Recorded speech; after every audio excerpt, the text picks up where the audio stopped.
تو اس کا مطلب یہ ہے کہ ابلیس کا جو بے حیائی کا پروگرام ہے نا، اس پروگرام کے لیے نظر پہلا قاصد ہے، سب سے پہلا کام کرنے والی چیز نظر ہے۔ اور اقبال نے کہا تھا نا کہ نظر پاک ہے تیری تو دل بھی پاک ہے تیرا، کہ حق نے دل کو کیا ہے نظر کا پیروں۔ تو آپ یہ دیکھیں کہ نظر کے اندر خرابی آتی ہے تو وہ خرابی قلب کے اندر آتی ہے۔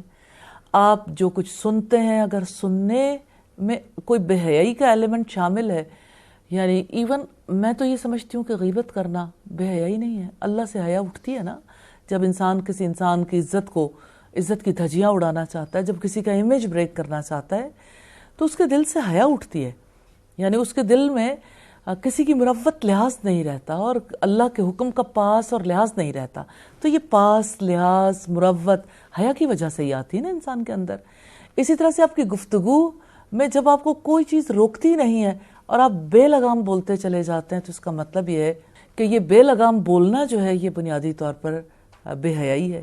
پھر گفتگو میں جو خاص طور پر پھر خاص باتیں، فوش باتیں ہیں، فوش باتوں کا چاہے سننا ہے یا بولنا ہے یا دیکھنا ہے، بے حیائی کے مناظر ہوں یا بے حیائی کے میسیجز دیے جائیں، چاہے وہ شاعری میں ہوں، نثر میں ہوں، کسی گیت میں ہوں یا وہ جنرلی کہے جائیں، وہ سب بے حیائی کے زمرے میں آتے ہیں۔ اور اسی طرح سے پھر آپ دیکھیں کہ آنکھ جو کچھ دیکھتی ہے اس میں آپ کا ریٹن میٹیریل بھی ہے، افسانے، ناولز، کہانیاں، پھر ٹی وی پہ آنے والے پروگرامز، پھر موبائل پہ، پھر نیٹ پہ، پھر ٹی وی چینلز پہ۔ آنکھ جو کچھ دیکھتی ہے لب پہ آ سکتا نہیں، محو حیرت ہوں کہ دنیا کیا سے کیا ہو جائے گی۔ آج ہم جس جگہ پہ کھڑے، میں نے ابھی صرف انفرادی زندگی کے حوالے سے چند پہلو سامنے رکھے، اور باہمی تعلقات میں آپ رشتوں میں دیکھیے، ماں باپ اور اولاد کے تعلق میں حیا باقی نہیں ہے، اس لیے کہ ماں باپ اولاد کے خادم بن گئے، بچے کو مرکز بنا لیا نا تعلیمی نظام نے بھی، اور بچہ فیملی کا بھی مرکز بن گیا۔ اب سارے اس بچے کے پیچھے لگ گئے اور بڑے کا پاس لحاظ، اس کی عزت، اس کی حیا، سب کچھ ختم ہو گیا۔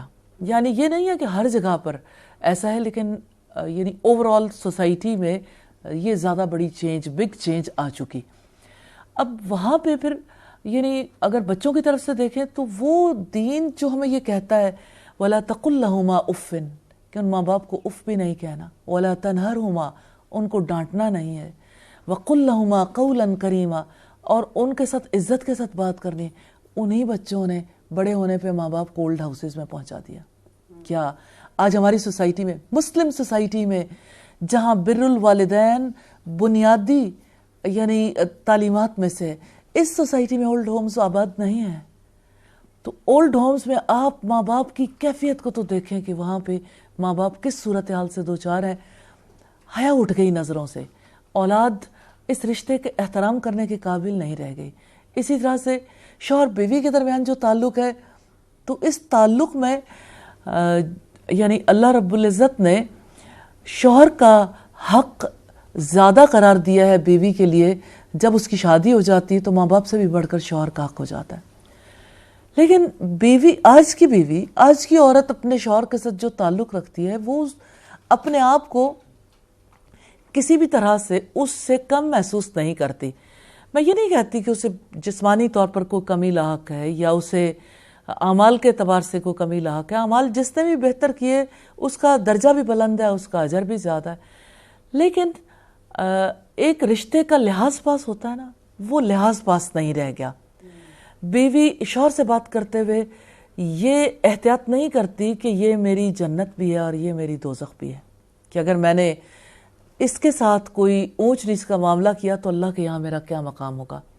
اسی طرح سے دیگر رشتے، بزرگوں کا وہ ادب نہیں رہ گیا سوسائٹی میں، ٹیچر کا، استاد کا وہ احترام نہیں رہ گیا، استاد بھی اپنے مقام سے گر گیا۔ اسی طرح سے اگر آپ دیکھیں تو ہمارے اگر سوشل انسٹیٹیوشنز کی بات کریں، ہم سوشل انسٹیٹیوشنز میں جیسے آپ کی ریاستی ادارے ہیں، ریاستی اداروں کا احترام اٹھ گیا۔ آج عدالت کا احترام نہیں ہے، آج انتظامیہ کا نہیں، انتظامیہ کا نہ فوج کا احترام ہے، پولیس کا احترام نہیں ہے۔ ایک نا ایسا لگتا ہے کہ جیسے ہر ادارے کو بے وقار کرنا شاید ہر ایک نے اپنا فرض منصبی سمجھ لیا۔ اسی طرح سے اگر آپ دیکھیں تو جس طرح ہمارے ریاستی اداروں کے علاوہ جیسے ایجوکیشنل انسٹیٹیوشن ہے، تو تعلیمی اداروں میں جب مخلوط معاشرت کر دی تو مخلوط معاشرت کے ساتھ ہی حیا اٹھ گئی.